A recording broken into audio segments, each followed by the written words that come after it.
बिस्मिल्लाहिर्रहमानिर्रहीम अस्सलाम वालेकुम दोस्तों उम्मीद लरम तासु रोग जोड़ और खुशहाल वे और ژوند په موضوع په دوستانو سواد سید شریف نه ډیره زیاته دردناک او افسوسناک واقعیا رامخته شوې ده چې نامعلومه افرادو یو ځل بیا ظلم انتها کړی دی بوډۍ مور ځوان زلمی زوی او پیغله لور چا ډیره زیاته بے دردۍ سره قتل کړی دی ولې قتل کړی دی واجه سوا دوی یتنا اخر تاسو څه غلطي کړې و د باره کې ټول معلومات دی ویډیو کې شریکام او کتا ټولو معلوماتو باندې ځان خبرول غواړي مونږ ویډیو ځان سره تر اخره پورې وګورئ او چې کوم ملګری مونږ په چینل باندې نوی دي هغه د مونږ چینل مخه ځان سره سبسکرایب کړئ ټلې نشان دی وای تاکي مونږ راتلونکي معلوماتي ویډیو تاسو ته اسانه سره ملافي دوستانو د واقعیا د سواد سید شریف دا چې یو ځل بیا پکې د ظلم انتها شوې ده د ظلم سلسله پکې روانه ده د ظلم ولې نه وداري د خلکو ته انصاف په ټایم باندې ملا شنو کیدا چې د ظلم چې دا د سلسله ظلم ولا چې روانه شوې ده د کیدا شي ودرېږي یو بوډۍ مور ځان زلمی زوی او پیغلی لور آخر ولې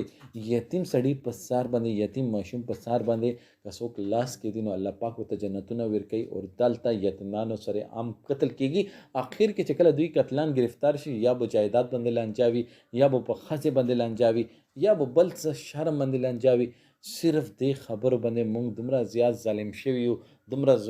ظلم مرخص دی چې مونږ دا غواړو خپل منت نه کوو مونږ دا غواړو چې مونږ ته هر یو چیز تیار ملا شي مونږ ته جایداد تیار ملا شي دې واقع کې به دا چیز راوځي خو لا دوستانو پولیس لاګیا د خپل کار کې پولیس چې مونږ ډیر زر به د قتلان گرفتار کړو قتلانو ته د پاته ده چې مونږ ډیر ټیم پر پټیدل نشو مونږ به آخر کار کړه کېږو او هغه نه بعد مونږ ته قرار واقع سزا ملويږي خو هغه نه باوجود هم دوی دا کار کوي کنه دوی ولې دوی نه پوهیږي چې دینه بعد مونږ کور ولا څه بسکیږي مونږ واړو څه بسکیږي هغه به آزاد ژوندۍ نشي تیرول هغه به پټیږي را پټیږي هغه سکول بلار شي هغه سکول کالج ار یو چیز به ختم شي